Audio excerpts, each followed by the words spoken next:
런던 윈저가 고등학교 화장실, 파란 눈의 소녀가 검은 머리카락을 잡아당기며 흐느끼고 있습니다.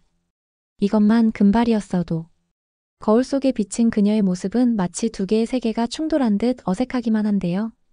영국인 아버지와 한국인 어머니 사이에서 태어난 제니의 하루하루는 이렇게 눈물로 시작됩니다. 하지만 오늘 그녀의 손에 들린 태권도 도복이 무언가 다른 이야기를 예고하고 있는데요. 그녀에게는 무슨 사연이 있는 걸까요? 안녕하세요. 제 이름은 제니입니다.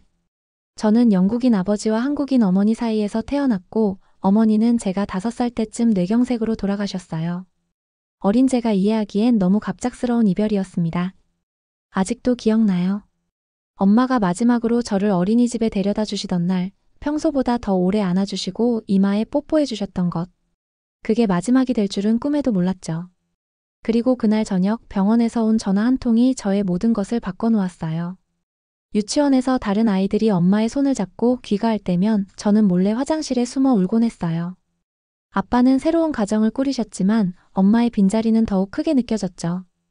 혼자 머리를 빗을 때, 머리를 묶으려고 낑낑댈 때, 아플 때, 외로울 때 늘 엄마가 그리웠어요. 그중 특히 힘들었던 건 잠들기 전 시간이었습니다. 다른 아이들은 엄마가 읽어주는 동화책을 들으며 잠들 때 저는 엄마가 예전에 불러주시던 자장가를 혼자 흥얼거리며 잠들어야 했죠. 가끔은 엄마의 향기가 남아있는 옷을 꺼내 안고 잠들기도 했어요. 시간이 지날수록 그 향기마저 희미해져 갔지만요. 지금도 가끔 꿈에서 엄마를 만나요. 꿈에서는 엄마가 예전처럼 제 머리를 쓰다듬어 주시고 김밥도 만들어 주시고 한국어도 가르쳐 주세요. 하지만 눈을 뜨면 그때마다 다시 5살 어린아이로 돌아가 이불 속에서 훌쩍이게 되죠.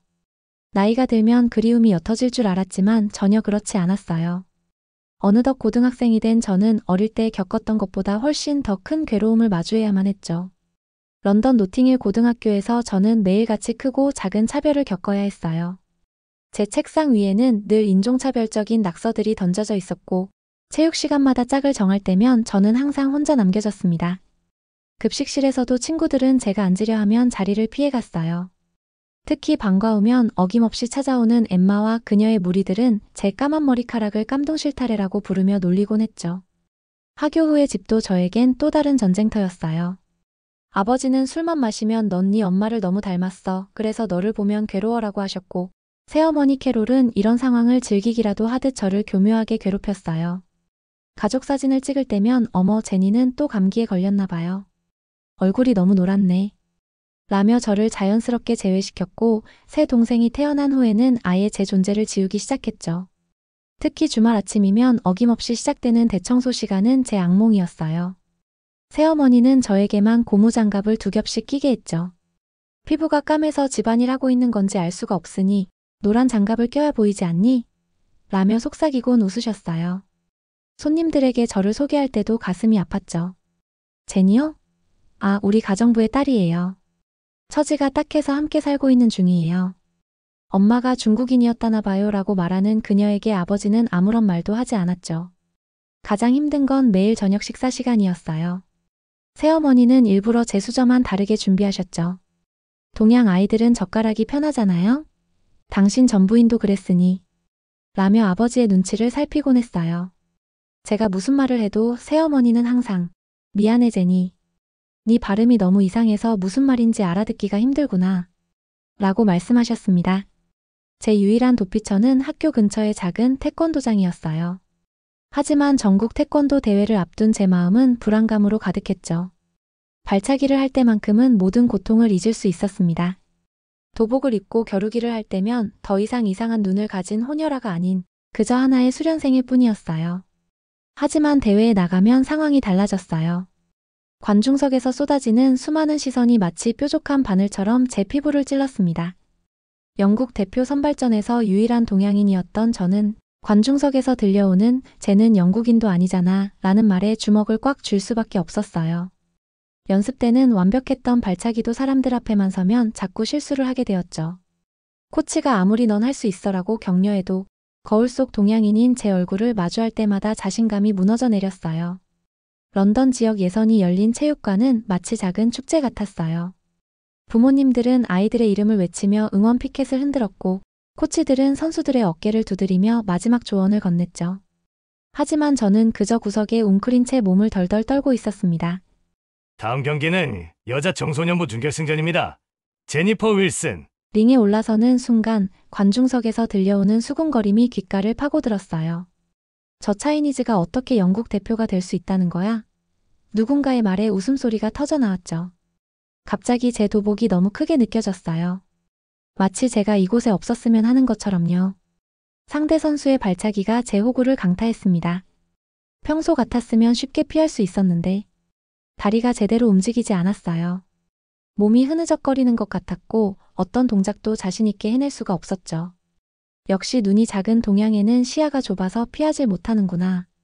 라는 말이 들리자 순간 제 시선이 흐려졌죠. 결국 큰 점수 차로 경기는 끝이 났습니다.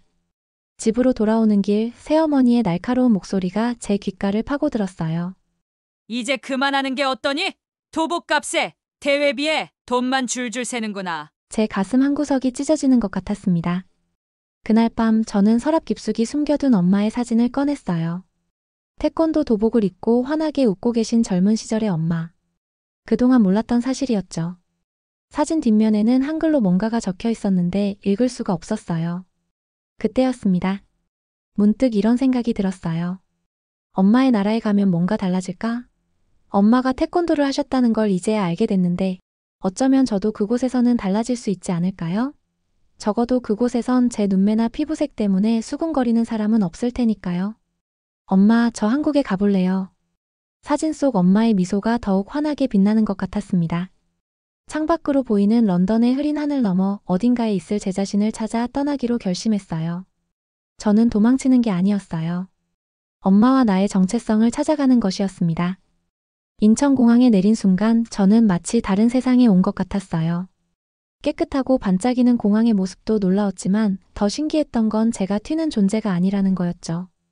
런던에서는 늘 이방인 같았는데 이곳에선 제 검은 머리가 자연스럽게 풍경에 녹아들었습니다. 제니야! 도착장에서 저를 기다리고 있던 이모의 목소리가 떨렸어요. 사진으로만 보았던 엄마의 동생, 제 이모가 저를 꼭 안아주었죠. 우리 제니 얼마나 보고 싶었는지. 이모의 눈에서는 눈물이 주르륵 흘러내렸습니다. 집으로 가는 길 이모는 제게 충격적인 이야기를 들려주셨어요. 그동안 매달 편지를 보냈는데 아버지가 한 통도 전해주지 않았구나. 이모의 말씀에 저도 모르게 눈물이 났습니다. 차창 밖으로 보이는 서울의 야경이 눈물에 번져 더 반짝거렸죠. 언니, 여기야, 여기. 사촌 수연이는 제 또래였어요.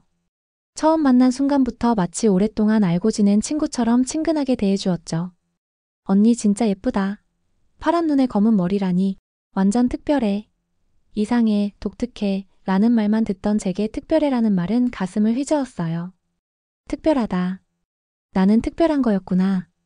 수연이의 말에 저는 처음으로 제 외모가 부끄럽지 않음을 느꼈습니다. 수연이가 다니는 태권도장은 제가 런던에서 다니던 곳과는 달랐어요. 관장님은 국가대표 상비군 출신으로 평소 훈련 중에는 무척 엄격하신 분이셨지만 개인적으로 얘기를 나눌 때는 한없이 다정한 분이셨죠. 그날따라 유독 발차기가 잘 되지 않아 훈련이 끝난 뒤 혼자 남아 있었어요. 관장님은 제가 거울 앞에서 한숨 쉬는 모습을 보시곤 천천히 다가오셨죠. 제니야. 하고 부르시더니 태권도에서 가장 중요한 건 균형이라고 말씀해 주셨어요. 마치 제가 가진 두 개의 문화처럼 제 안에 흐르는 영국의 피와 한국의 피는 결코 싸우는 게 아니라 하나의 완벽한 균형을 이루고 있다고요. 그 말씀을 들으며 저도 모르게 눈물이 났습니다. 관장님은 제 눈물을 닦아주시며 제가 이미 태권도의 진정한 정신을 이해하고 있다고 하셨어요. 상대를 눌러 이기는 게 아니라 자신의 한계를 이겨내는 것. 그동안 제가 겪어온 시간들이 바로 그 과정이었다고요. 그 말씀에 지금까지 제가 견뎌온 시간들이 전부 의미 있었다는 걸 깨달았습니다. 도장 현판에 쓰여있는 극기상해라는 말도 설명해 주셨어요. 자신을 이기고 서로 사랑하라는 뜻이라고 하시면서 제가 지금까지 해온 일이 바로 그것이라고, 자신의 한계를 이겨내고 편견에도 불구하고 사랑을 잃지 않은 게 바로 그 정신이라고 말씀하셨죠. 특히 마음에 깊이 와닿았던 건 태권도의 품새에 대한 설명이었어요. 관장님은 품새에는 음과 양이 있다고 하셨습니다. 강한 동작과 부드러운 동작이 조화를 이루듯 제가 가진 두 나라의 피도 약점이 아닌 완벽한 조화라고 하셨죠. 마지막으로 관장님은 제 어깨에 손을 얹으시며 이런 말씀을 해주셨어요. 제가 엄마의 나라에서 태권도를 하게 된 건 우연이 아니라고, 제 몸속에 흐르는 한국인의 정신을 태권도를 통해 깨달아가고 있는 거라고요. 그날 밤 저는 오랜만에 편안한 마음으로 잠들 수 있었습니다. 더 이상 제 정체성으로 고민하지 않아도 된다는 안도감이 가득했어요. 관장님의 말씀대로 저는 이미 그 자체로 완벽한 균형을 이루고 있었으니까요. 하루는 태권도장 친구들이 제게 발차기 궤도가 독특하다고 말해주었습니다. 서양 태권도의 장점이 잘 녹아있다고요. 지금까지 제 다름은 늘 단점이었는데 이곳에선 그게 장점이 된다는 사실에 눈물이 핑 돌았습니다. 그런가 하면 이모는 음식으로 저의 상처를 치유해 주었어요. 차가운 샐러드와 빵, 수프 같은 것에 길들여져 있던 저는 따뜻하고 다채로운 이모의 한식에서 사랑과 다정함을 느꼈어요. 특히 이모의 김치찌개 냄새가 온 집안에 가득할 때면 제 마음속에서 뭔가가 따뜻하게 녹아내리는 것 같았죠. 두부를 좋아하는 저를 보시고는 김치찌개에는 국물이 보이지 않을 정도로 많은 두부가 들어가 있었던 것도 감동이었어요. 제니야, 많이 먹어. 너무 말랐어. 하시며 고기를 제 그릇에 덜어주시는 이모의 눈빛에는 마치 엄마의 사랑이 담겨 있는 것 같았습니다. 또 훈련이 끝나고 집에 돌아오면 이모는 항상 대추차를 끓여두셨어요. 우리 제니 목이 시릴까봐 끓여두었다고 수시로 마시라고 말씀하셨죠. 그 작은 배려에 저는 자꾸만 눈물이 났죠. 새어머니의 차가운 말투가 아닌 진심 어린 걱정이 담긴 목소리가 마음을 따뜻하게 데웠습니다. 수연이는 제게 진짜 자매가 무엇인지 알게 해줬어요. 언니 이거 바르면 피부 좋아져. 나랑 똑같은 화장품 쓰자. 하며 자기 화장품을 나눠주고 밤마다 제 얼굴에 팩을 붙여주면서 피부 관리법을 알려줬죠. 런던에선 이복 동생조차 저를 멀리했는데 수연이는 오히려 제가 혼혈이라는 걸 부러워하며 언니는 진짜 특별해 라고 말해주었습니다. 도장 동료들도 달랐어요. 힘든 훈련이 끝나면 누군가는 이온 음료를 건네주고 또 누군가는 수건을 가져다 주었죠. 제니, 우리 치킨 먹으러 갈래? 처음으로 친구들과 늦게까지 치킨을 먹으며 수다를 떨던 날, 저는 이게 바로 한국의 정이구나 하고 깨달았습니다. 이모는 제 방에 엄마의 학창시절 사진을 걸어주셨어요. 내 엄마가 너만 할 때 찍은 거야. 똑같이 생겼지? 그리고는 매일 밤 제 머리를 쓰다듬어 주시며 엄마 이야기를 들려주셨습니다. 내 엄마도 태권도를 정말 사랑했어. 그리고 널 더 사랑했고. 이모는 늘 제게 너는 두 개의 문화를 모두 가진 특별한 아이이고 그게 약점이 아닌 강점이 될 거라고 말씀해 주셨고 이모의 말씀은 제 마음 깊숙이 새겨졌어요. 런던에서는 늘 반쪽이라고 생각했던 제 정체성이 이곳에서는 온전한 하나로 완성되어 가는 것을 느낄 수 있었습니다. 한국에서의 시간은 제게 가족의 의미를 새롭게 알려줬어요. 피부색이나 국적 같은 건 중요하지 않았죠. 그저 서로를 향한 따뜻한 마음, 그 진심이 전부였습니다. 수연이가 제 머리를 따아주며 언니, 우리 평생 자매처럼 가깝게 지내자라고 했을 때 저는 드디어 제가 있어야 할 자리를 찾은 것 같았어요. 주말이면 이모와 수연이는 저를 데리고 서울 곳곳을 돌아다녔어요. 지하철은 믿을 수 없을 만큼 깨끗했고 밤거리는 런던과는 비교도 안 되게 안전했죠. 여기가 엄마가 자주 가셨던 카페야. 이모의 말씀에 저는 엄마의 숨결을 느낄 수 있었습니다. 그렇게 한국에서 머무르던 중 관장님께서는 제게 도단 위의 태권도 대회에 출전해 볼 것을 권유하셨습니다. 흐느적거리며 예선 탈락했던 기억이 떠올라 자신은 없었지만 뭔가 도전해보고 싶은 마음은 생겨났습니다. 그날을 위해 열심히 체력 단련을 하고 훈련을 받았죠. 대회 당일에도 제 가슴은 여전히 떨렸어요. 하지만 이번엔 그때와 달랐습니다.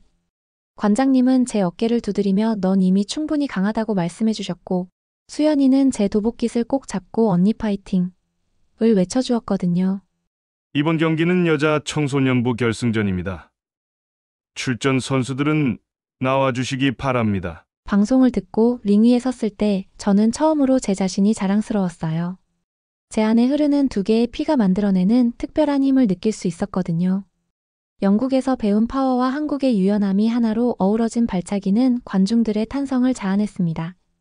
한 게임 한 게임 배운 대로 제 몸과 동작에만 집중하였어요. 다른 것은 아무것도 생각하지 않았어요. 그렇게 저는 한 명씩 이겨나갔고 결국 2위를 하게 되었어요. 경기 직후 이어진 인터뷰에서 저는 떨리는 목소리로 말했습니다. 저는 제가 가진 한국인의 피가 자랑스럽습니다. 그리고 영국인의 피도 자랑스러워요. 이제 더 이상 제 정체성을 숨기지 않을 거예요. 제가 누구인지 당당하게 말할 수 있으니까요. 이모와 수연이가 눈물을 흘리며 저를 안아주었죠. 관장님도 이제 진정한 태권도인이 되었구나 하시며 미소 지으셨어요. 한국에 머무르며 저는 엄마의 사진 뒤에 적힌 글귀가 무슨 의미인지 알게 되었습니다. 거기에 적힌 메모는 이러했습니다. 태권도장에서 1997년 봄. 나는 오늘도 흔들리지 않을 거야. 내 안에 한국인이라는 자부심으로 더 멀리 더 높이 발차기를 할 수 있어. 언제나 꿈꾸던 대로. 김지선. 이 글에서 저는 엄마이기 이전 지선이었던 젊은 청년의 패기와 용기를 느낄 수 있었습니다. 엄마가 보여주었던 용기와 패기를 저도 반드시 세상에 보여주어야겠다고 생각했어요. 엄마가 보실 수 있도록 말이에요. 영국으로 돌아가기로 결심했을 때 많은 분들이 걱정하셨습니다. 하지만 전 이제 알아요. 예전에 제가 겪었던 아픔은 제가 스스로를 사랑하지 못했기 때문이었다는 걸요. 제가 저를 믿지 못했기에 다른 사람들의 말이 더 크게 들렸던 거죠. 이모 수연아. 걱정하지 마세요. 이제는 달라졌으니까요. 제가 얼마나 특별한 사람인지 알게 되었거든요. 영국에 가서 꼭 보여줄 거예요. 한국의 정신과 영국의 힘을 모두 가진 제가 얼마나 자랑스러운 사람인지를. 그리고 곧 돌아올게요. 이제 여기가 제 또 다른 집이니까요. 공항으로 가는 차 안에서 전 창밖을 바라보며 생각했어요. 더 이상 도망치는 게 아니라 당당히 맞서 싸우러 가는 거라고요. 제 안에 두 개의 심장이 이제는 완벽한 하모니를 이루며 뛰고 있다는 걸 느낄 수 있었습니다. 엄마 지켜봐 주세요. 당신의 딸이 얼마나 멋지게 성장했는지 보여드릴게요. 그리고 고마워요 엄마. 저에게 이렇게 특별한 선물을 주셔서. 오늘 사연 어떠셨나요? 한국인의 정체성으로 굳건히 외로운 싸움을 견뎌내는 수많은 사람들을 응원해주세요. 그리고 넉넉한 마음으로 다름을 인정하고 응원해주시는 멋진 한국인이 되어주시기를 바랍니다. 오늘 사연은 여기까지입니다. 다음에 더 재미있는 사연으로 찾아뵙겠습니다. 감사합니다.